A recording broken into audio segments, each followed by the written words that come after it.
I'm Daniel Allard, the social and digital content producer here at VanillaSoft. I'm sitting right there in this webinar and not noticing that the software has muted mine and Darryl's microphone.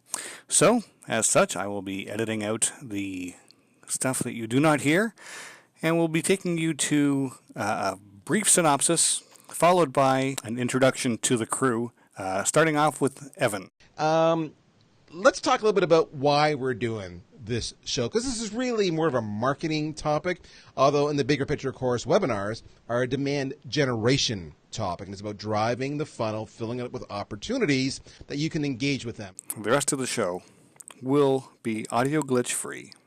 And now here's Evan telling us about himself. Basically, I oversee all the campaigns, and I make sure that the ideas and the strategy actually comes to life into viable tactics for everybody to see. Now, there's also a lot of grunt work with that too, though, right? Because you're the guy who's actually going and setting up all the logistics behind the scenes, at least initially on the various platforms which we use, which we'll get into.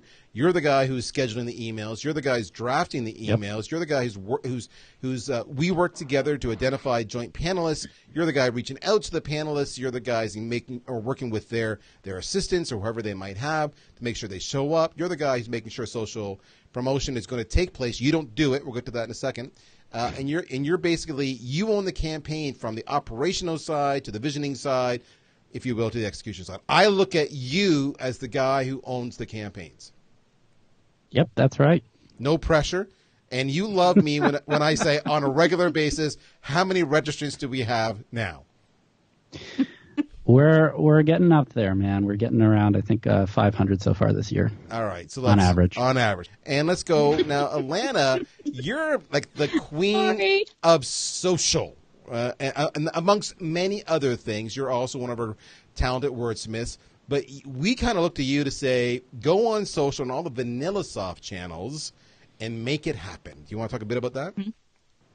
Yeah. So what we do is we put a little personality behind it when we're talking about our webinars, and we make sure that we've got the right images done, we've got the right hashtags that we're using, and we're mentioning the right people. So it's a big combination of knowing when to post, where to post, and who you're going to tag in those posts, and just all putting it all together into a nice package. And you're scheduling those often in advance because we have a lot of social volume we do. And now which is it, you or Stacy, that makes sure we also have all the UTMs, all the tracking codes? We both do those. You both do that, so that's where it overlaps a little bit. So why don't we segue over to Stacy? Now, and for context, Elena and Stacy are with a firm that we have been partnered with for years and years and years. We're with a firm called Jackson Marketing. So this is a good example of what you're seeing here, of a combination of in-house and external help. A lot of people say, I don't have your budget, I don't have your resources. Listen, when we began this, it was Evan and I working with external people like Stacy and Elena. All right. So, and I did a lot of the lion's share. It was my network. It was my guests. And then these guys they were just making it happen. So you can do it. That's an FYI. Stacy, you're like my ops diva. You make it all happen on the back end. But here's the important stuff, right? Is that when everything we do on a registration point of view, it has to go through the operations. We use HubSpot for all of our marketing automation. Mm-hmm. So, Stacy, talk to us about what you do in the webinar. So a lot of what I end up doing, especially helping Evan, ends up to really go into play in the end of the webinar session, setting up the nurtures. I might help set up the forms too on the front end, but helping to make sure that everybody that signed up for that webinar is in the system. They get some kind of documentation back that once they register, and to make sure that anybody who wants to register to see the recording later has the way to do that through HubSpot and Forms. All right. So every single organization has got your ops back end. It's critical that it works because that's where you measure your ROI. Return on investment. If I don't have an ROI, then I don't do this. As much as I love you all and I love the content and the conversations, end of the day, that's how I'm measured, and that's how the company actually is successful. So there's that. So while we go on to the next slide, Daniel, I'm going to make a comment here. I know in the chat window, I love this. I thought this was how to get 1,000 leads, but it seems to be changed from 0 to 1,000 registrations. Interesting point. I want to tackle that. I have a philosophy, Most people agree with me when I bring it up, but not everybody does. So here's the philosophy we have. If you register, are you a lead, or do you need to attend to be a lead? My point of view is if you register, regardless if you attend or not, I would consider you a marketing lead. Why? Because something we did in the content promotion resonated with you and you felt compelled to sign up. You gave me your email. You completed the form. To me, you're a lead. If I did this webinar and none of you showed up, 0, but I had 500 people register, to me, I produced this show and I love it and I'm not concerned at all because I have 500 new leads. That's the point of view we take. A lot of people get hung up on how many showed up, and I always tell people it doesn't matter. So right now, slide number 4, which is the title slide, how do you go from 0 to 1,000? We just talked about that. We did that. So Evan, our first webinar, if I recall, December 2017, which we did solely just to practice our processes. How many registrations did we get in our very first webinar? We had 11, and I remember you came to me and you said, Evan, I don't care how many registrations we get on this one. And that stuck with me because that was almost the most antithetical thing you possibly could have said for a CMO. But the whole idea was getting the process together. That's right. And we did. Right? We learned our mistakes. So the first webinar, and I set expectations with the whole management team too. We're doing the first one. I don't care how many we get on that very first one. It's going to content, it's going to the library. It's get my processes worked out. Afterwards, it was always pushing forward. And we peaked. Our highest one was late last summer, early last fall, where we had approximately 1,000 people sign up. So hence 0 to 1,000. And as Evan said, all of this year, so we're now in April, we're averaging probably 500 or more. Now, with the last several, we've had between 600 and 700 registrations. So It's just ramping up and ramping up and ramping up. And that puts us roughly in the top 5% according to the GoToWebinar stats. So let's move on to slide number 5, which is what we're going to cover today. We got about 7 key topics we want to hit on. So even though you only see probably 5 on this slide, we did the screen check today and there's 7. So Evan screwed up already. There should have been 7 bullets here. That's called quality control. All right? But we'll let it go because that's what happens when you're live. We're going to go through the systems, how to get the talent, how to promote it, how to, whether the event logistics, and we're going to go fast, guys. So we apologize in advance. So let's go to slide number 6, which is all about setting the process. Evan, do you want to take the lead on this one, or do you want me to? Why don't you kick it off? All right. So the process often goes like this. Evan is always on my behind because I'm a little busy. He keeps me honest. He's always making sure that we have at least a quarter, the minimum is 60 days, so 2 months, of forward-looking, what is our webinar topic going to be? Who are the guests going to be? So he's not scrambling because we've been there. We were always like, oh my gosh, we have to send the first email out in 2 days and we have no idea what the topic's going to be and who the guest is going to be and we haven't lined this all up. And Darryl, you're on the road and what are we going to do? And that's just stressful.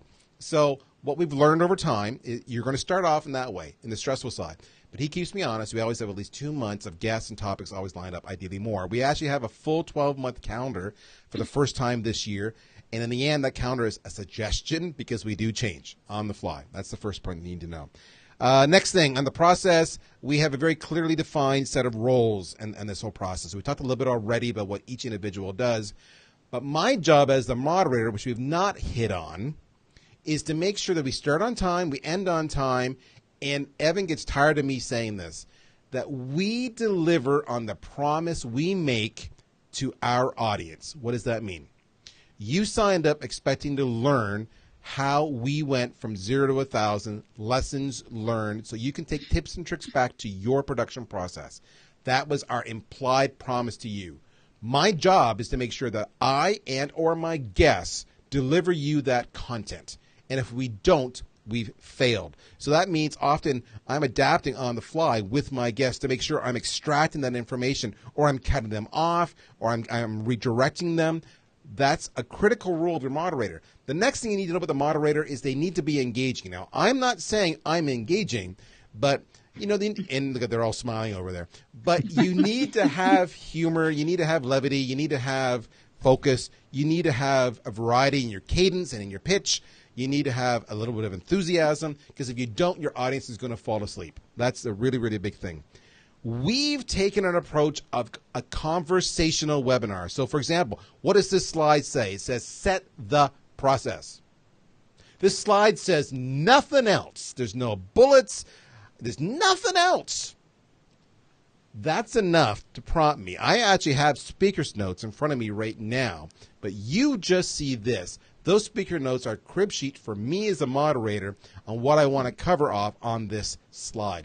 But it's meant to be conversational, which is what we're going to get less of me here and more of these guys here shortly.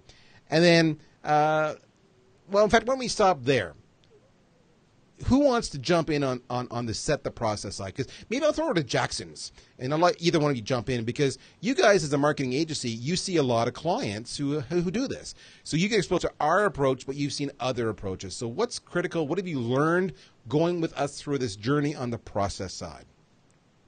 One thing I think is really great about the way that VanillaSoft is doing these webinars is you've treated your brand almost like a media brand.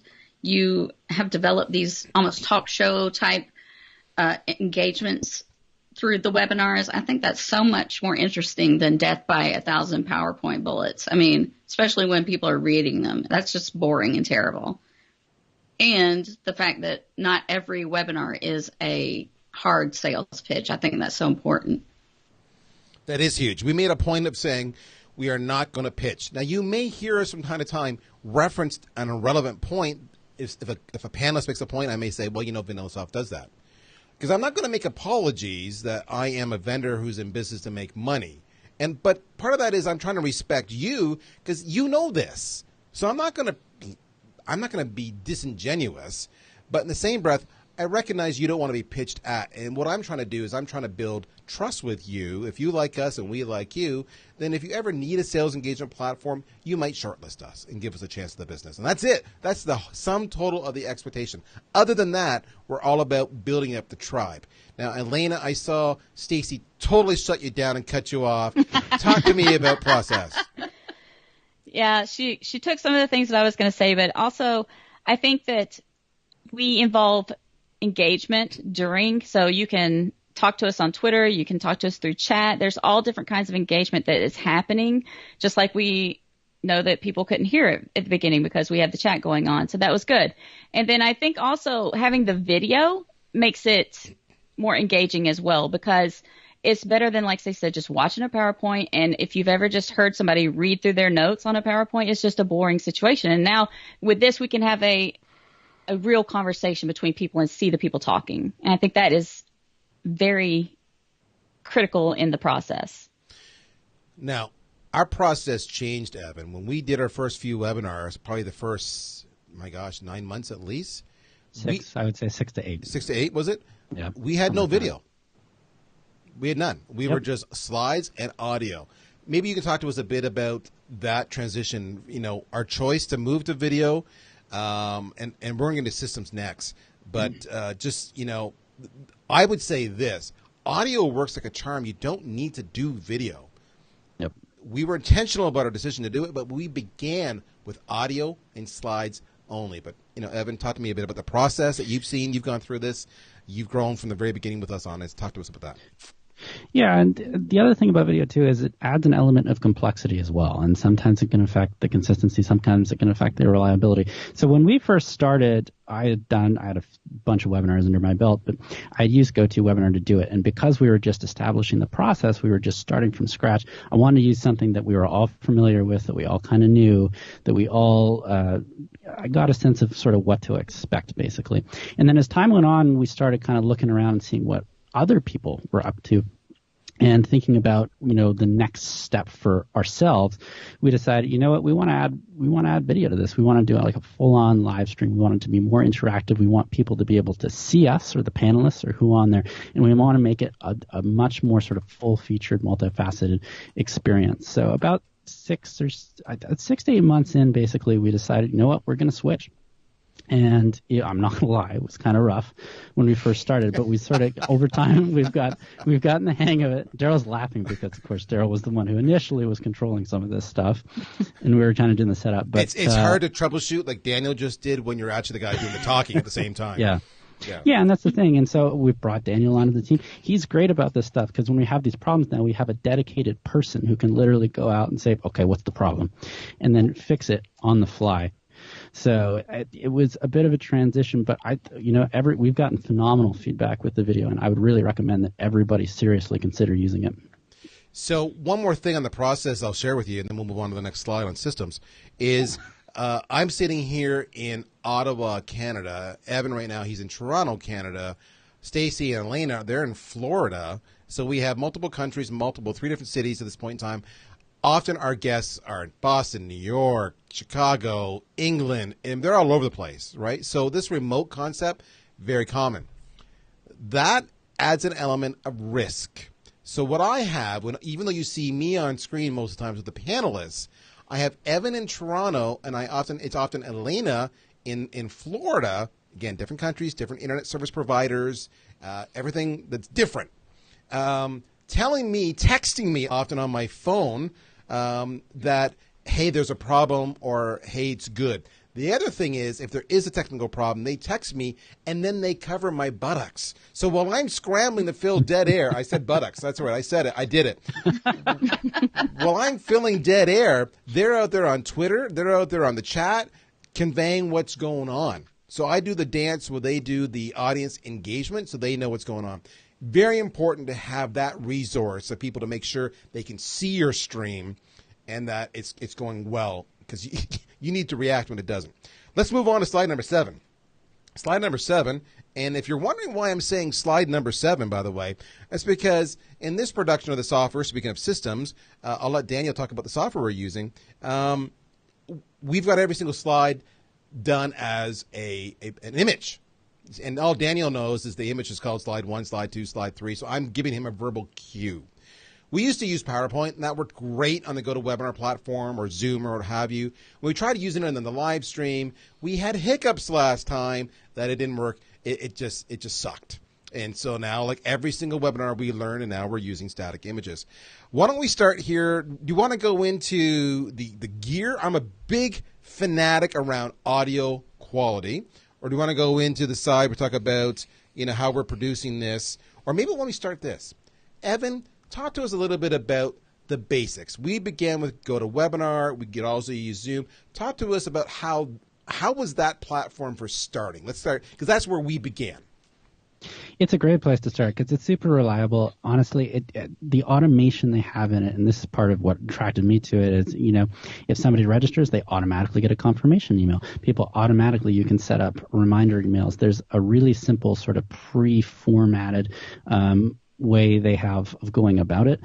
And you know that when you use it, you know exactly what you're going to get. It's not the fanciest thing in the world, but it's a great starting point. It's a great place to get going. But over time, you might want to expand on it. It integrates with marketing automation tools, too. And that's huge, right? So that's a big part of our systems was, again, it needs to integrate every step along the way. So a couple of things are on the GoToWebinar front.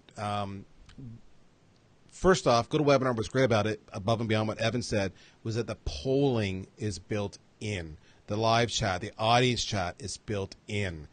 That's brilliant. If you're doing this solo or the small team or low budget, Zoom, GoToWebinar, great products. That's the first part. Second part is integrating with the systems, to Stacy's point. So what we didn't like about GoToWebinar was we thought the registration pages just were dog food. And Evan's laughing because they were horrible. They after all these years, they still don't understand that landing page design is critical in branding and whatever. That's their choice. They're the vendor. We didn't like it. So, Stacy, what did you do to overcome that shortcoming? So, GoToWebinar has a nice integration with HubSpot. I'm sure they have similar integrations with Marketo, Pardot, whatever you use. And that way you have more control of what your landing page looks like. And the form then integrates with the HubSpot forms, and you got all your nice contact information there in HubSpot and GoToWebinar. So the beauty of that was we were able to use a HubSpot landing page with a HubSpot form. So we controlled the branding. It was on our domain, and when you hit submit, it went in to GoToWebinar. Downside to GoToWebinar, we went live. Evan, when we went live, what was our URL? What was our URL? Yeah, what were the customer order? What was our audience seeing? Were they seeing, this is me guiding him, breadcrumbs? Were they seeing go to webinar.com / some cryptic room number or whatever it was? No, they were not seeing that. What were they seeing? I mean, they weren't seeing VanillaSoft domains. No, and it's in their stock basically player that comes up on your screen. So you got to download it. You got to go to the GoTo opener and whatnot. There's no control over the branding with it. It's kind of mechanical, boring. There's not a lot going on to it. All the audience is really seeing basically is slides and whatnot, and they don't really have too much visibility either. It's not obvious as well sometimes where the chat is, things like that. So it can be hard to engage with people actually in the platform. As the marketer, I hate, well, we're a room full of marketers. As the CMO, I hate it that this was not on my website. I hate it that the brand wasn't my brand. I hated it. If you come to my site and you're on my page, I have the ability to put other things on that page to cause you to do something. A call to action or an offer or something free. I can't do that and go to webinar. So go to webinar, Zoom, pros and cons. We then went to video, and that's when we started our odyssey to say what were the platforms we were going to use. And we ended up using this platform that we're using today, and we actually use 2 different platforms. But today, maybe, Daniel, you can talk a little bit about what it is we're using and all that. Right now, we're using a piece of software called Ecamm. The other one that you referenced is called vMix, and they both have their strengths and weaknesses. Ecamm is a Mac-only interface, and it can bring in all the feeds that we have through Skype. So when I go to the four shot here, Elena and Stacy and Evan are all coming in through Skype, and it looks and sounds it's really great. The other one, vMix, generates its own link that people can call in on, and can come into the program through that as well. You can also use Skype, but their vMix call feature seems to be pretty good. For pricing, just references, Ecamm is it's a monthly subscription model, I believe. It starts at $12 a month, and then up to $25 for the Pro. Yep. vMix is it's an outright purchase, and it starts with a basic SD version that's free. Goes all the way up to $1,200 for the Pro version. One-time purchase. Yeah, one-time purchase. That's correct. So the beauty of Ecamm's Mac only. And initially, when it came out, it was just a one-time purchase. It didn't have a subscription model. It was $100. vMix, Windows only. Whatever platform you want to. Both, they're not unlike other tools out there like Wirecast you may have heard of, or like OBS, Open Broadcast System, which is free. It's open source. And the idea is it allows you to treat multiple inputs. So it gets a little more hairy. One of the reasons we like Ecamm is because what you're not seeing here is I have a screen in front of me here where I can see all my panelists, and they just join using Skype.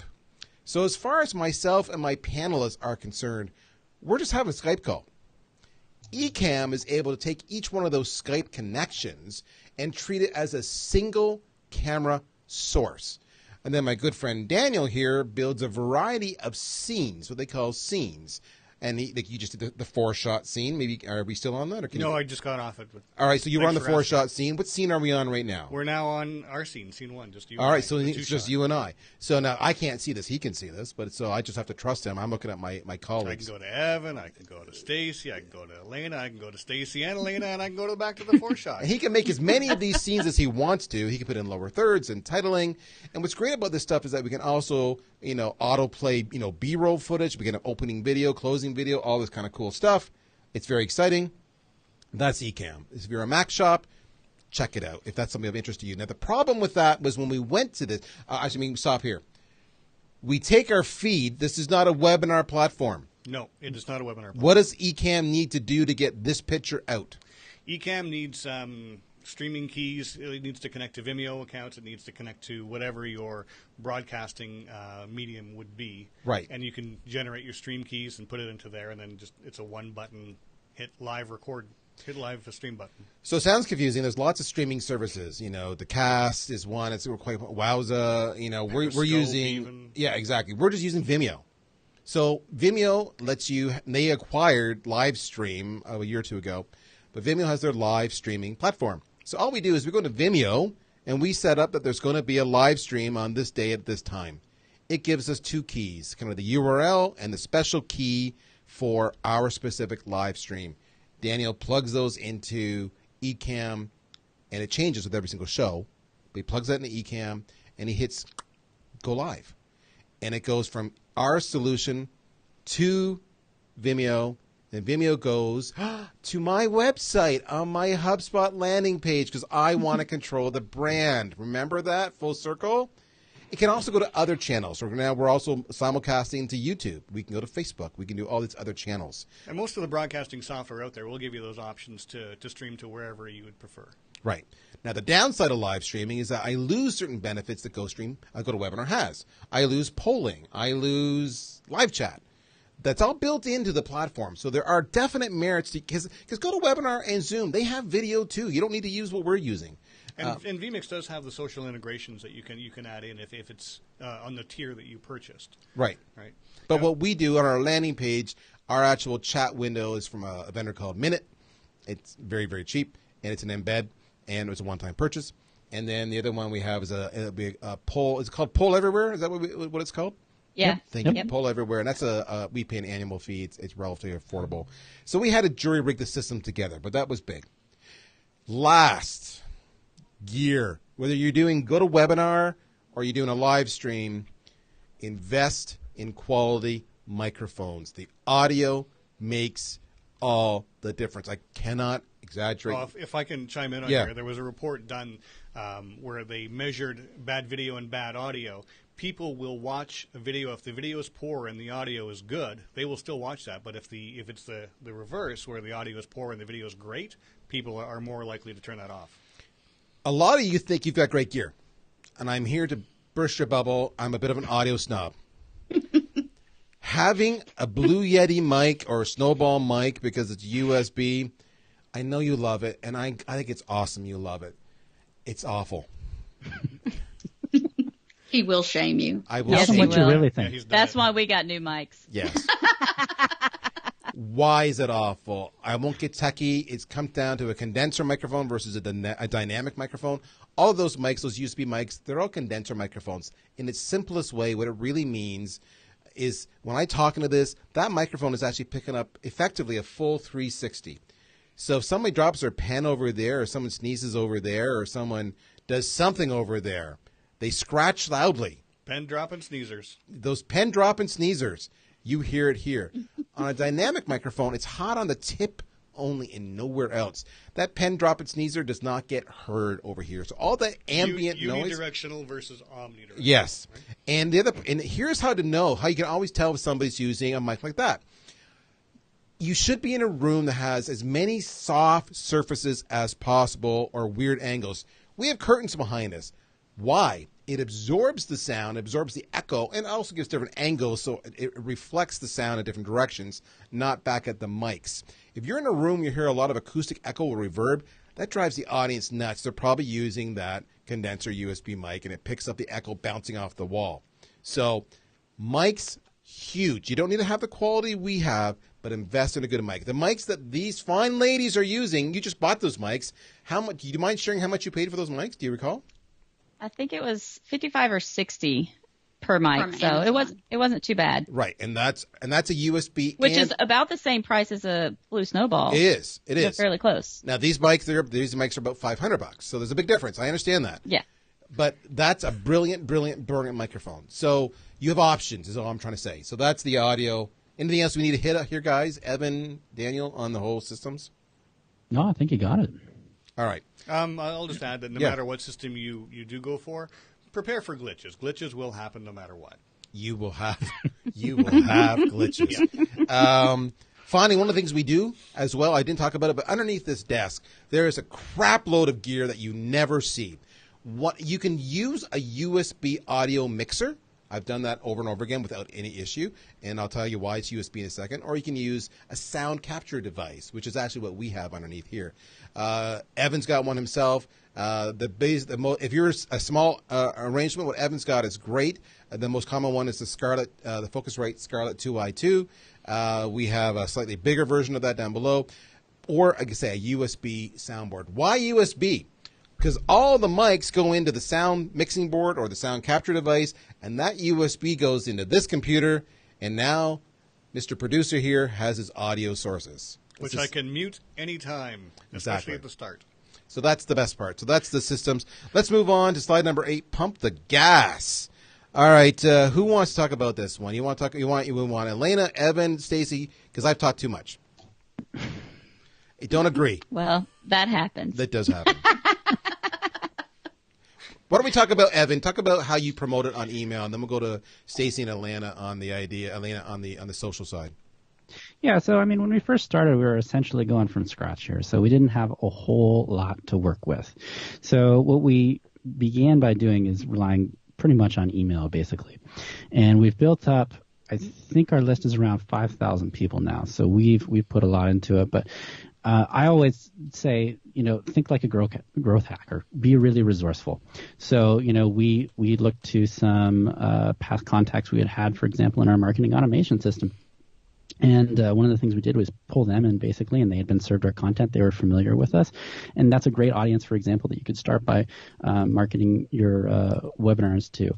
But don't be shy. Just, be creative with it, right? You can even go out on social. You could even theoretically, you could do some in-mail with people. If you see somebody that's kind of in the same space, you could send them a little message and say, hey, I think you might be interested in this. That might be a good jumping in point for you too, Stacey and Elena. Yeah, so I would say for pumping the gas, you really have to activate your social army. So you want to get some influencers involved, some thought leaders, your connections, your employees. Mm-hmm. Those are huge things to include when you're kind of trying to promote. And one of the stats that I found was that brand messages reached 561% more when shared by employees versus the same messages that are shared on the official social channels of the brand.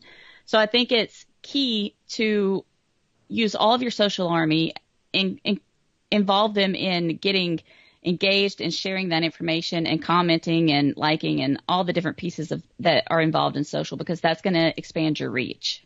And I think we may touch on this point again in another slide, but the social promotion and the social channel have been very important these last couple of webinars especially. They've driven the majority of registrations for VanillaSoft.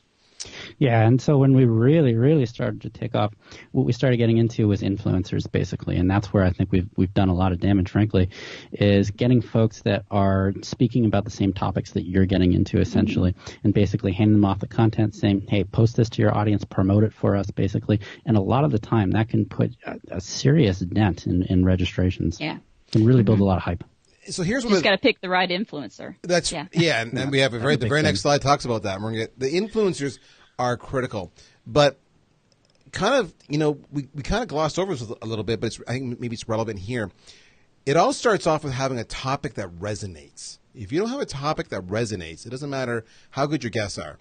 So I'll repeat myself: stop pitching, stop looking for an excuse to do a product demo. Stop getting your engineers on there to point and click. Many people want to do that because they're so enamored with their technology. Nobody buys features. What they buy are solutions to a problem they have, and you want to speak to those issues. A big source of content ideas, subject matter ideas for our webinars literally comes from social media and LinkedIn. So what do I mean by that? All of us are engaged on it. And anybody can bring it to, the group. We have an actual parking lot of ideas. We look at the discussions taking place online. And when anybody asks a question that gets a lot of responses, and you're either on this side of the topic or this side of the topic, that is gold. So, for example, not too long ago, we haven't done this yet. That's why I'm sharing this with you, but we could have. Morgan Ingram, if you know him, he's a noted SDR trainer. He made a point that as a sales development rep, I allow them to ask me 3 questions, and then I pass them off to the account exec. Just 3 questions. Dial. Time is money. 3 questions. That's it. And all the SDRs said, way to go. I love that. And then the people like me, the people who receive the calls, they all said, wait a minute. I need more than 3 questions. I haven't decided to give you time on my calendar. If you ditch me in 3 questions, I'm ditching you. You ain't getting nothing from me. So we had this 2 sides of the coin. Were you an SDR, time is money, or were you the actual buyer who wanted to make an informed decision and you needed more than 3 questions? Right away. That's a classic case of let's do a webinar because we know the crowd is split.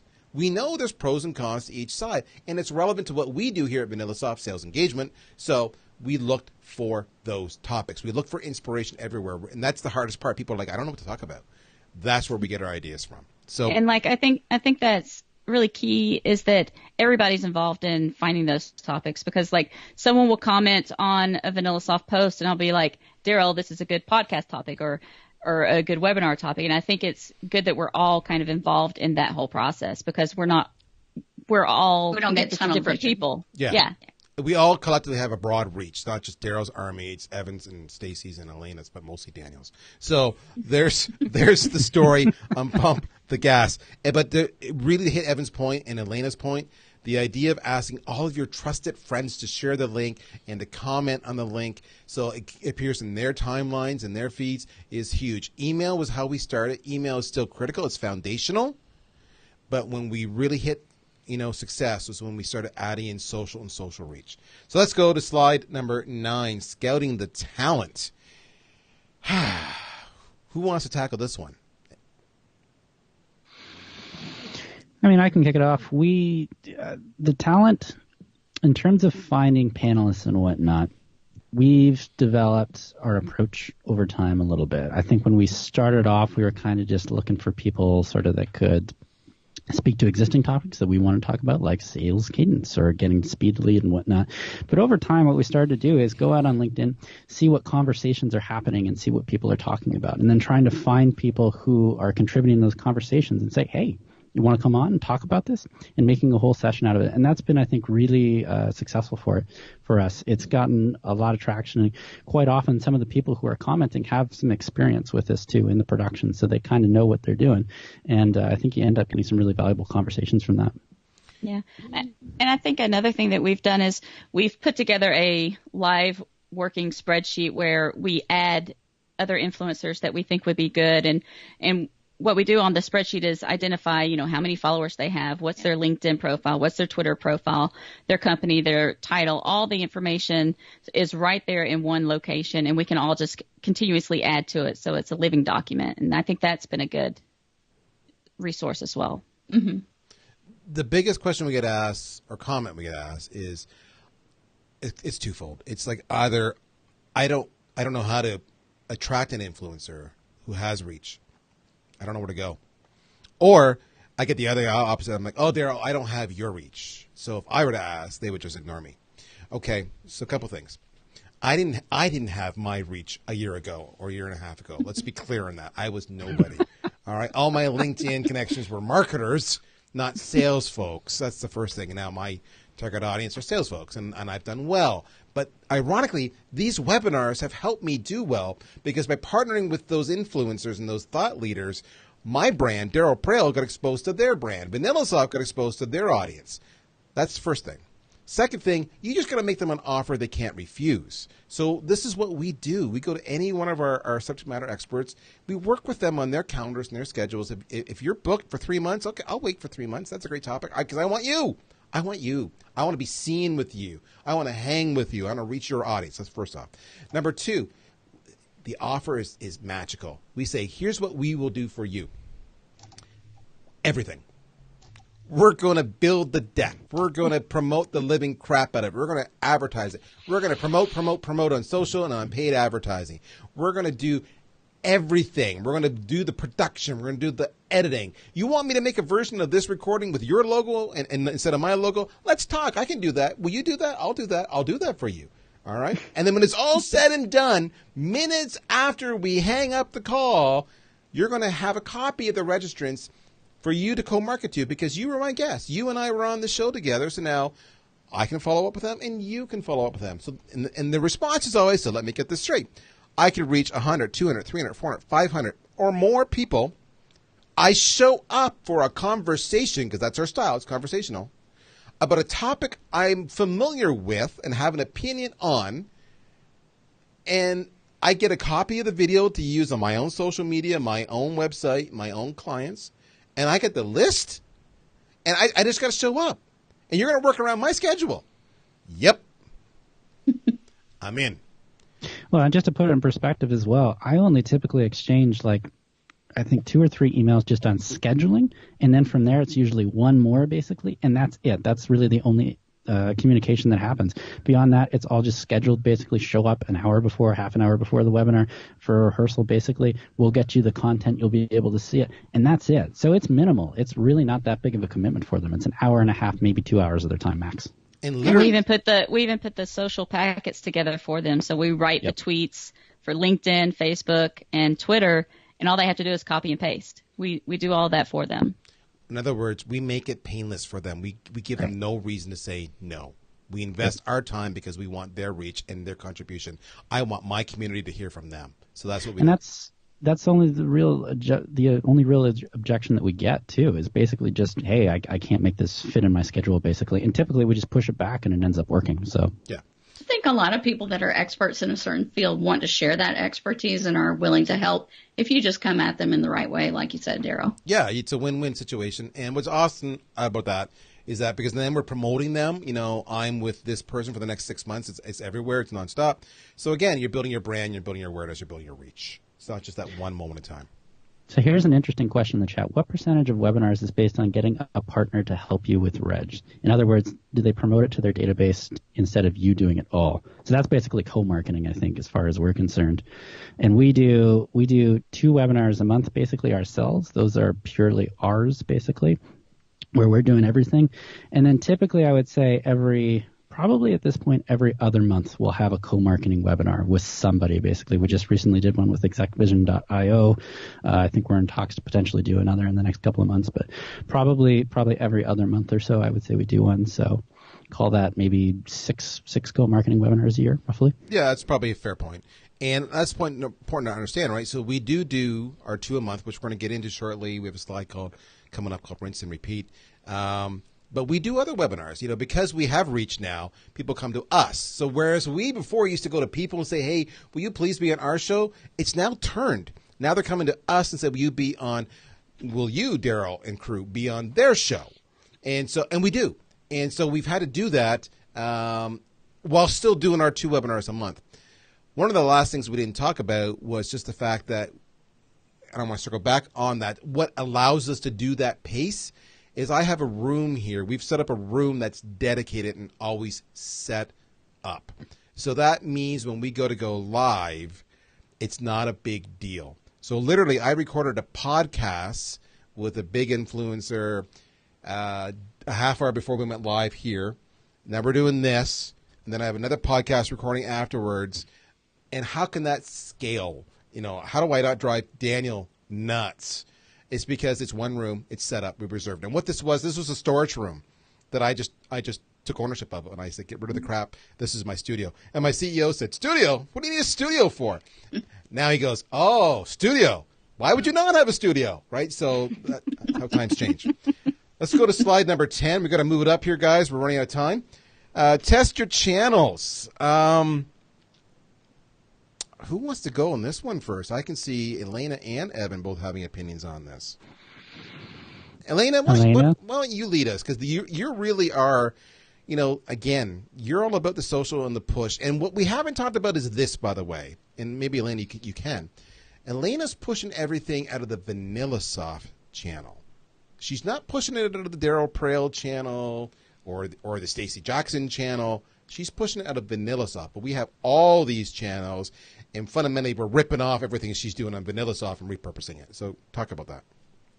So I think it's important to be on multiple channels. Don't just, if you think your audience is only on Facebook or Twitter or LinkedIn, it's important to be on all those channels because you don't know who you might reach with the topic that you're talking about or the guest that you have. So I think it's extremely important to reach across all channels and then see what worked, what didn't, try out different images. We have come to find that some of the images that we use where it's just a clean image with a funny picture that kind of depicts what we're talking about as something that really grabs the attention of everyone that we're reaching out to. So it's just, you gotta test your channels. You gotta see, is Twitter working for me? Is LinkedIn or Facebook? Which one is the best channel? And use the video, incorporate all different kinds of media into what you're doing. Yeah, and tagging people, your guests, using the right hashtags. If you need to research hashtags, you can use for free hashtagify.me or right tag. And you can just identify the right hashtags to use. Don't use something like hashtag information. I can't stand when people use those generic hashtags. That's not giving anything to your audience and letting them know anything about what you're sharing. Hashtag sales? Hashtag marketing? That's right. We use a lot of humor, and we do a lot of A/B testing.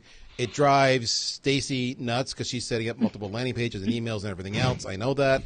We have done months and months and months of A/B testing, and then once we get a winner, then we start all over again with another A/B testing based on the winner of the last one. We do have a long-term view. We don't need to get an answer now, but we are trying to incrementally improve every single time. Evan, how do you? I mean, I know you do it even down to email, and you do A/B testing on the email, and getting the voice right took us a while. Yeah, I mean, we take a pretty conversational approach, just like we do in the webinars, really, and we just try to be candid. We try to be direct. We're not trying to be too pitchy or anything like that. We just want to speak to pains and educate people. Essentially, we want to offer them value.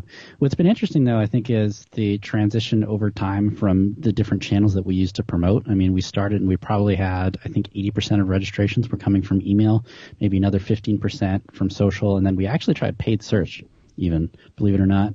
And over time, I think it's evolved. Probably we have 40% as influencers, 35% email, and about 25% social. So the distribution has really changed. And further to that, too, you know, with the email, I don't think that the number has really changed there so much. Just that we're doing a lot more now with social and whatnot, and getting into those big conversations that are ongoing. That's huge. All right, let's move on to slide number 11. It's all about picking hot topics. Okay. We got to be fast in this, guys, but I want to share some stories, and I know Stacy's got some comments on this too, as does Evan. I pushed my team to not be afraid to debate. They hated me for it. We did our first debate. It was huge, great success. The best part of that debate, and this, if you're going to do this is the lesson we learned, is you got to have a take. You can't go into a debate just for a debate's sake and then get your clock cleaned. You need to know your subject matter. If you come across as credible, as a point, counterpoint, then people will just like follow you like, you know, the Pied Piper. They're going to follow you everywhere. That's huge. If you don't have a credible take, they're going to dismiss you. So it's a risk. I can't say that enough. They're laughing. Go ahead. You guys talk about hot topics and debates and share some of your stories, but do it fast. Yeah, people love the controversy, right? Social selling versus cold calling, one of our most successful sessions. It's just people have really, really, really deeply ingrained opinions about it, right? So anytime that you come out, somebody says, you know, challenges that point of view that maybe you have, inevitably you're going to be interested in it. So that's kind of what we tried to do, is go into the controversial stuff and really take a foothold. And even the debate with you and Benjamin Dennehy about should you use a sales script or not, I thought that was another great one. I know he came out hard on no, you don't need one, and maybe he doesn't, but he had some incredible examples online lately, but I thought that was a great webinar too, debate. He got me so fired up, he made me drop the BS word. You know, I told him that's BS, only I didn't just use the acronyms. And he was like, whoa, but that's okay. People love the transparency and the authenticity. Stacy, what are your thoughts? I'm sorry, Stacy. Elena, what are your thoughts on this? Because you and Stacy are both so sweet and nice, and you genuinely are. And then you get me being in your face, and you've got other clients. I mean, what's your reaction about picking hot topics that may be controversial? I like the hot topics and the controversy that you drive with how you're talking with other people online and how you bring about the conversation with your guest. I think it's something that people are more interested in than just, hey, come learn 5 tips on XYZ. You know, it's just something that's more engaging for the audience members. Now, I was taken aback a little bit when we first started doing it because we've always played it safe with VanillaSoft on how we, communicated outwardly and on social. So it was just like, are we allowed to say this? Are we allowed to do this? So yes. But I loved it. It was like, yes, we're going to break out and really do some crazy stuff now that Darryl's here with his blue jacket. The blue jacket. Oh my goodness. Blue jacket versus no blue jacket. There's a topic right there. So the whole point is there's going to be some cultural issues you're going to have to deal with in your own organization. They may not be comfortable doing that. So start small and build your way up. Let's go to slide number 12. Real quickly, Evan, rinse and repeat. What does this mean? It's simply keep it scalable, keep it reliable, basically. So when you set up the systems, one of the reasons, for instance, GoToWebinar, we knew it was repeatable, we knew it was super simple, we knew exactly what we were getting. So when you have your process set up, basically you just want to make sure that you have standard operating procedures set up. You know exactly the platforms that you're going to be using. You know exactly how they're going to be used. We use a tool called DivvyHQ, for instance, where we keep track of basically everything that we're going to be doing. And I think we've gotten up to like 60 tasks or something like that per webinar. It's almost getting out of hand, but it's just simply the idea of just making sure you know exactly what's going to happen, you know exactly where the process is each time, and you can plan forward and make sure that you have consistency. And it's not just about us, it's about you. So we know it's always the fourth Tuesday in the month. That's going to be our webinar that's about the big picture. And the second Tuesday in the month is going to be a webinar that's about technology. So the second Tuesday really hits more of an operational persona, and the fourth Tuesday always hits an executive persona. All right? Rinse and repeat. Fourth Tuesday, second Tuesday. Fourth Tuesday, second Tuesday. That's what we do. We all know our roles, and DivvyHQ keeps us honest. So we don't just go, well, we should have a webinar. No, it's scheduled. Rinse and repeat. So, I think it's important to use a tool like HubSpot or something like that you can clone processes too. Yes. That makes it much easier. Huge. Yep. All right. So with that, what I'm going to suggest we do is let's bring this up to slide number 13. We've got about 2 minutes that we can talk about any kind of Q&A that has come up. One of the questions that came up is they are laughing at us because VanillaSoft does imply or have a connotation of vanilla, plain, simple. And yet, as they say, we're going against the regular connotations. We're taking people on. Curious, Stacy, Elena, in your agency, have you ever given that advice to other clients since you saw us start doing it? Yes. Yes. But unfortunately, not everyone is necessarily ready as you are to embrace the Not everyone has a Darryl. controversy. Right. But that was also one of the lessons you said, right? Was that you Yes. need a spokesperson. And some clients have even said, yes, that's great. And they've seen the work that you've done, Darryl, and they're like, yeah, we need a Darryl. We need a spokesperson, a face to the brand. So a big point about that was the CEO and I agreeing when we were going to do that, what was our voice? And our voice is about integrity. So we don't do name calling. We don't go after people. We don't call them out publicly. It is a healthy discussion with integrity and respect. That's our voice. We're true to our voice. We're in our last minute. Any final, Daniel, you've been quiet. Anything else you want to add to the conversation? No, everything's been covered, and I'm just focusing on wrapping up the show. Yeah, you've got a wrap up coming up, and if I talk to you, I'm keeping you away from it. Absolutely. And it's really kind of, so let's talk to you about how's life going these days, Daniel? Life's just grand. I didn't know earlier that I could have opted out of this when you were discussing about having guests on, but I'll keep that in mind. You'll keep that in mind for future. All right. We have a new question Sure. in the chat. Do I feel video is more effective than a PowerPoint presentation? I feel PowerPoint is the way to start. Get your sea legs, then build up the video. And then once you're there, yes, I think video, because you see my personality, you just don't hear my voice, and people connect with that. Yep. Video can get complicated too, frankly. It really can. And if you want to go video, what's the in-between step? A Zoom or go to webinar with video. You don't have the control that we have, but you still have video. And a lot of people love that. So we're out of time. We are. Any more questions? Check out Google, Jackson Marketing. They're experts. They can help you. They know our secret sauce. They can take you to that next level. In the meantime, guys, gals, everybody who tunes in every month to watch us yatter, this is my team. I'm really proud of them. So we're VanillaSoft. We'll see you soon. Take care. Bye-bye.